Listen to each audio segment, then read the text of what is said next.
தம்ரூட் அல்வா செய்யறதுக்கு முதல்ல கடலைப்பருப்பு 100 கிராம் 100 கிராம் இல்லைன்னா 50 கிராம் ஊற வச்சு எடுத்துக்கணும். அதுக்கப்புறம் ஊறின பிறகு வேக வச்சு எடுத்து ஜாரில் போட்டுக்கணும். அதுக்கப்புறம் முந்திரி ஊற வைக்கணும். ஊற வச்சு எடுத்து அது ஒரு 25 கிராம் அது எடுத்து போட்டுக்கணும். அப்புறம் பாதாம் ஒரு 25 கிராம் ஊற வச்சு 4 ஹவர் ஊற வச்ச பிறகு ஒரு தோல் உரித்து அதையும் எடுத்துக்கணும். எடுத்துட்டு இதெல்லாம் இங்கே என்னம்மா இருக்குது? இந்த தம்ரூட் அல்வா செய்யறதுக்கு மெயின் வந்து ரவையை வறுத்து 100 கிராம் ரவையை வறுத்து எடுத்து வச்சுருக்கேன். சரி. பால் கிச்சனில் காய்ச்சி வச்சுக்கணும். சரி. பாதாம் ஊற வச்சோடனே தோலோடு சாப்பிடக்கூடாது.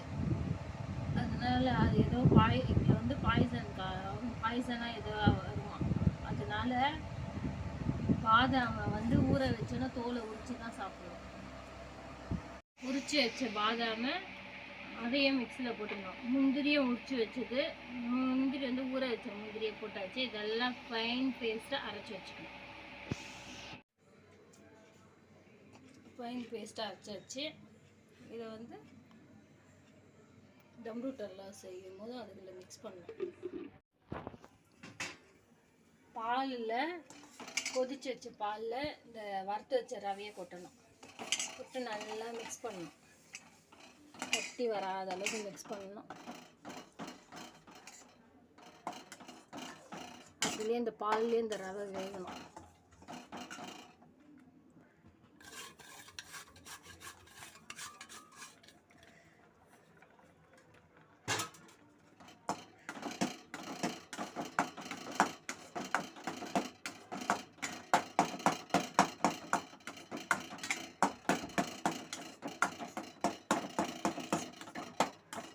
நல்லா வெந்த பிறகு அந்த அரைச்சி வச்ச முந்திரி பாதாம் கடலைப்பருப்பு எல்லாம் இதோட மிக்ஸ் பண்ணணும். நல்லா மிக்ஸ் பண்ணணும். அரைச்சி வச்ச பாதாம் கடலைப்பருப்பு வேக வச்ச கடலைப்பருப்பு முந்திரி எல்லாம் அரைச்சதை இந்த ரவையோட மிக்ஸ் பண்ணணும். நல்லா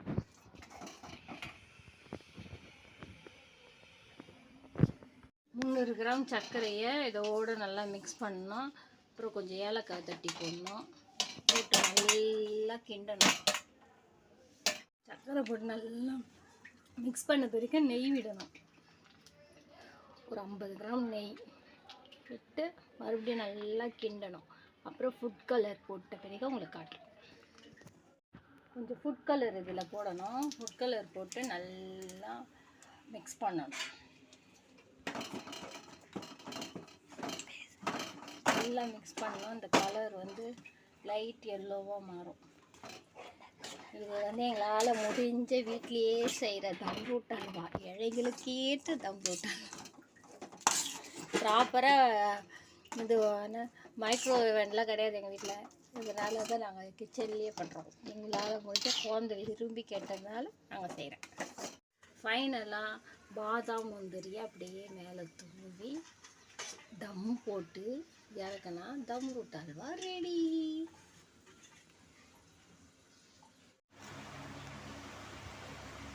ஃப்ராங்க்லின் இப்போ சாப்பிட்டுட்டு எப்படி இருக்கு சொல்லணும்.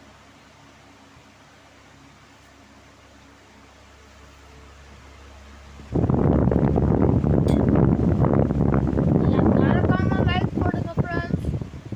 சப்ஸ்கிரைப் பண்ணுங்க ஃப்ரெண்ட்ஸ்.